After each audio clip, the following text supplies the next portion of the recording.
रहिएगा। आपको जब क्लास के बाद आपको जैसे भी अपना पोशाक रखना रखिएगा, यहाँ आइएगा तो शिक्षक की तरह आइएगा। गमछी हटा लीजिए मास्टर साहब।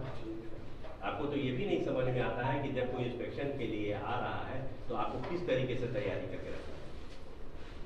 हम लोगों ने जब निकल रहे थे, हम लोगों ने जो ये किया, जो उनका पोशाक था, और ये आप देखे होंगे कि प्रिंसिपल जो हेडमास्टर थे उनके पोशाक में कुर्ता का बटन भी उनका खुला था उसके बाद उन्होंने गमछा रखा था, जो हम लोगों ने ठीक करवाया और उसके गमछा को हटवाया। और यही हमने उनसे कहा कि आपका पोशाक जो है कहीं से शिक्षक के तरीके से नहीं लें, क्योंकि शिक्षक एक आदर्श होता है समाज के लिए ना।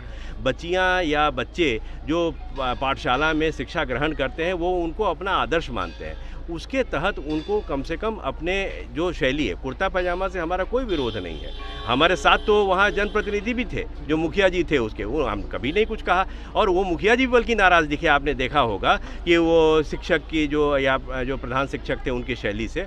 हमने यही कहा कि आपको कम से कम इस तरीके से, इस सलीके से आपको रहना चाहिए ताकि लोगों के बीच में आप आदर्श स्थापित करें। ये सही है कि चूँकि नाराज़गी हमारी थी और 1 घंटे के हमने निरीक्षण के दौरान बहुत कमियां पाई थी, इसलिए नाराज़गी हमारी थी। और जो इजहार हमने जो किया उसमें हो सकता है कहीं अतिरेक में हमने उनको ये कहा, जो कि हमको भी लग रहा है, बाद में महसूस हुआ कि हम लोगों को किसी के जो खास करके उनको वस्त्र किस तरीके से पहन रहे हैं उसमें नहीं, लेकिन इतना ज़रूर है कि एक ऐसे तरीके से उनको वो वहाँ पर रहना चाहिए था जो कि आमतौर पे एक आदर्श स्थापित कर सके। और दूसरा जो सबसे बड़ी चीज़ थी, जो कमियां थी, उसको उनको दूर करनी चाहिए थी। मुझे दुख इस बात का है कि एक छोटा सा वीडियो क्लिप जो अंतिम में हमने उनको डांटा है या उनको बोला है, उसको सिर्फ ये करके, और सही चीज़ जो पूरी चीज़ें हैं सारी जो वास्तव में निरीक्षण के दौरान हमें कमियां मिली थी, हालांकि हमने उसके माध्यम से अपने डिस्ट्रिक्ट एजुकेशन ऑफिसर को लिखा है कि जो स्कूल में पंखे नहीं थे, लाइट नहीं थे, उसकी व्यवस्था आप करवाइए।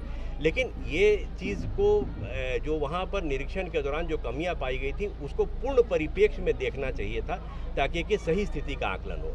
मैं आप सभी मीडिया का काफ़ी रिस्पेक्ट करता हूं और मुझे ये उम्मीद है कि सोशल मीडिया पर भी लोग रिस्पॉन्सिबिलिटी के साथ ज़रूर एक्ट करें। कोई एक छोटा सा क्लिप देख करके उस पर अपना विचार गठित नहीं करें। और ये मैं आपके सामने स्पष्ट और खुले में बता रहा हूं क्योंकि आप हमारे साथ थे और आपने देखा है। यदि आप सहमत होंगे तो ज़रूर इस बात को ज़रूर व्यक्त करेंगे।